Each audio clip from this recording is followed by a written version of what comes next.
Dear student, we have to prove the theorem based on the composition of function. Let f from a to b and g from b to c are two bijective function. Then the composition g operation f from a to c exists and it is bijective, and g operation f inverse is equal to f inverse operation g inverse. Here proof.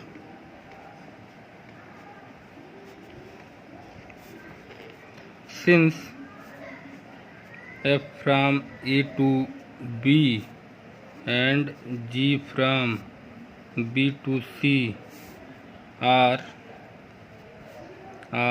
two bijective function,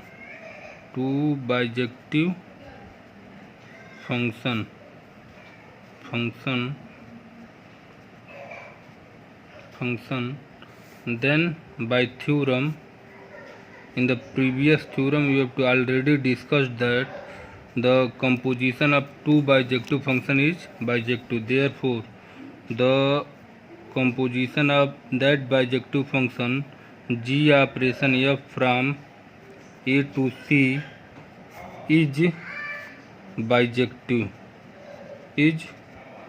bijective. Now we have to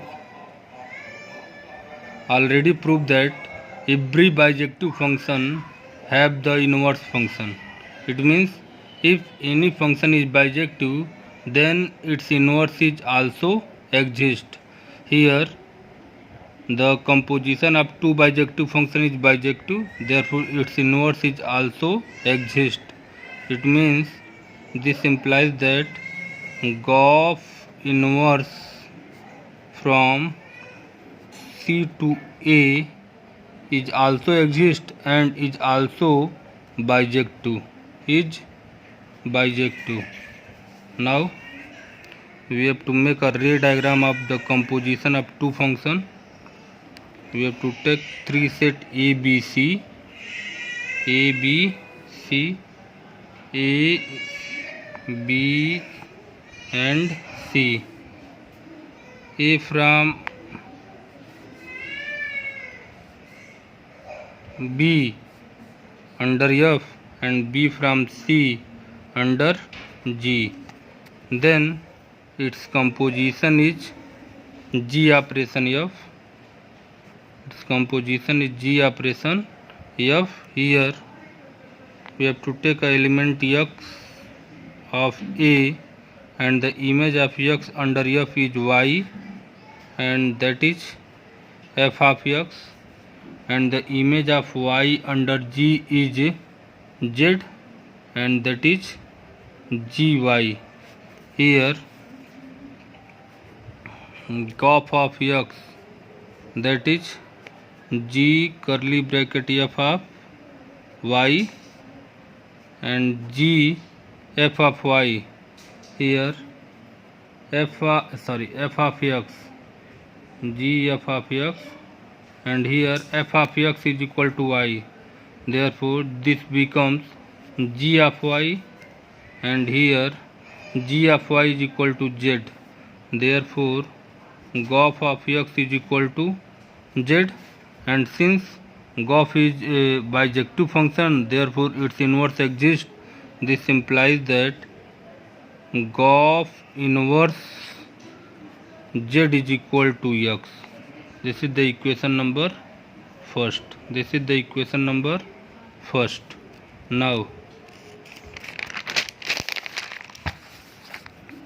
since f is bijective, this implies that f inverse from B to A is also bijective, and G from B to C is bijective. This implies that G inverse from C to B is also bijective, also bijective.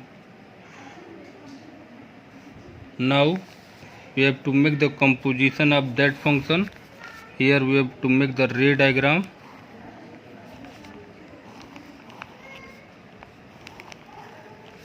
That is the G inverse. Under G inverse from C to B, and this is under F inverse from B to A. Here we have to take element Z, and the image of Z under G inverse is Y, and that is G inverse Z, and the image of Y under F inverse is X, and that is F inverse Y. Now you have to find out F inverse operation G inverse of Z, that is equal to F inverse curly bracket G inverse Z, and G inverse Z is Y. Therefore this can be written as F inverse Y, and here F inverse Y is X, F inverse Y is X. Therefore F inverse operation G inverse Z is equal to X. This is the equation number 2, and from 1 and 2, G operation F inverse is equal to F inverse Z is equal to F inverse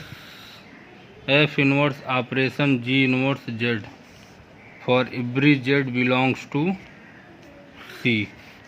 Therefore G operation F inverse is equal to F inverse operation G inverse.